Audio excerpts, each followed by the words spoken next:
প্রিয় দর্শক, আসসালামু আলাইকুম। আজকে আমরা চলে আসছি বৃহত্তর গাজীপুরের জয়দেবপুর বাজারে। এখানে আজকে দেখাবো আপনাদেরকে সবজির দাম। এখানে বড় ভাই আছে, দোকানদার। আগে ওনার সাথে কথা বলবো।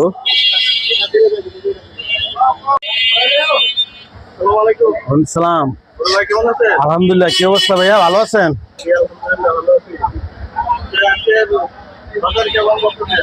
আজকের বাজার মোটামুটি আছে, স্থিতিশীলের মধ্যে আছে। মোটামুটি বাজার রেট ভালো।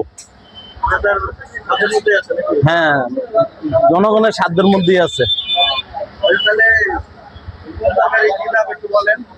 আপনার টমেটো আছে, এটা 100 টাকা, ঠিক আছে, কেজি। এদিকে করলা আছে, এটা 80 টাকা কেজি। ঢেঁড়স আছে, এটাও 80 টাকা কেজি। ঝিঙ্গা আছে, এটা 60 টাকা কেজি, ঠিক আছে। উস্তা আছে 100 টাকা কেজি। পটল 80 টাকা 100 টাকা কেজি।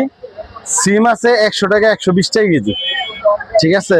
দুন্দুল আছে 80 টাকা কেজি। কাঁকরোল 100 টাকা কেজি। গাজর 160 টাকা কেজি।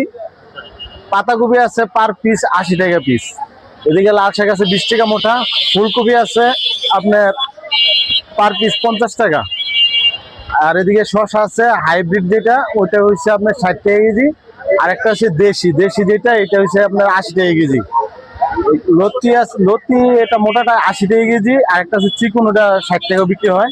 এদিকে বেগুন আছে লম্বাটা 80 টাকা কেজি। আর গোলটা আছে 120 টাকা 140 টাকা কেজি। এদিকে আপনার চিচিঙ্গা আছে 60 টাকা কেজি। এদিকে জালি আছে 60 টাকা 50 টাকা 60 টাকা পিস পার পিস। এদিকে মিষ্টি 100 টাকা কেজি। মিষ্টি কুমড়া 60 টাকা কেজি। ওদিকে বিটরুট আছে আপনার 160 টাকা কেজি। পেঁপে আছে 30 টাকা কেজি।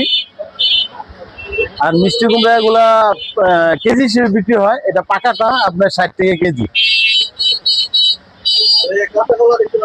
কাঁচা কলা ভালো আছে, বড় বড় সাইজ, এগুলা 50 টাকা হালি। ধনিয়া পাতা আপনার 100 গ্রাম 30 টাকা 300 টাকা কেজি। হ্যাঁ, এই আর কি, এই আছে বর্তমান বাজারের দাম। হ্যাঁ, ইনশাআল্লাহ ভাই। আচ্ছা ভাই, ভালো থাকবেন, আপনিও ভালো থাকবেন।